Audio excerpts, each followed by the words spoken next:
Bonjour et bienvenue. Dans cette présentation, on va parler de la gestion des séquences dans la nouvelle version de l'application de gestion scolaire EcoGuide. Donc je vais me connecter avec un compte qui a le droit de gérer les séquences. Dans mon cas, je me suis connecté avec Admin. Donc on va aller vers la gestion des séquences sur Logigram, séquence. C'est quoi la séquence? La séquence, c'est les contenus des matières. Une matière qui fait 14 heures va avoir par exemple 7 séquences ou, si vous voulez, séances de 2 heures chacune, par exemple. Ou 14 heures, je peux la diviser sur plusieurs séances de 3 heures par exemple, ou ainsi de suite. Alors, je vais essayer de travailler sur test. Là, on trouve que sur notre filière de test en semestre 1, nous avons ces deux matières.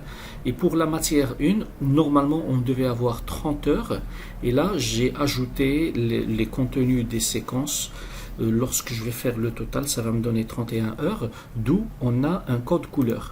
Lorsque c'est rouge, donc la durée des séquences est supérieure au module, et lorsque c'est bleu, la durée des séquences est insuffisante, et lorsqu'elle est verte, c'est la même chose. Par exemple, cette séquence qui fait 1 heure, c'est elle qui dépasse, je vais l'enlever, donc je vais faire oui.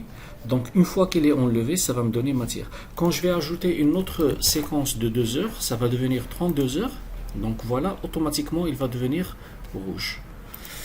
Quand je vais la modifier et je vais faire ici 1 heure, ça va me donner 31, c'est toujours rouge.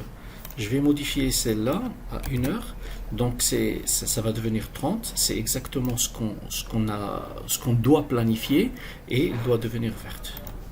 Donc là, c'est pour la gestion des séquences. Je peux les ajouter, les modifier, les supprimer comme je vous ai montré tout à l'heure. Et là, c'est la durée de séquence par défaut. Ça veut dire quand je fais ajouter, automatiquement, il me propose 2. Si jamais je mets ici 4 et je fais ajouter, automatiquement, il va me proposer 4 pour toutes les séquences que je vais ajouter. Donc, ça se fait automatiquement.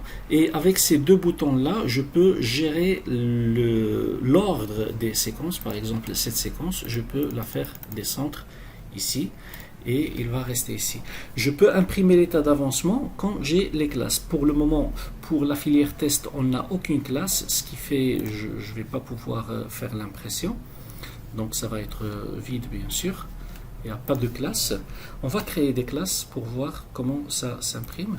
Donc je vais aller vers scolarité classe. Et sur la filière test, je vais ajouter la classe test 1. En première année, je valide et je vais revenir vers les séquences.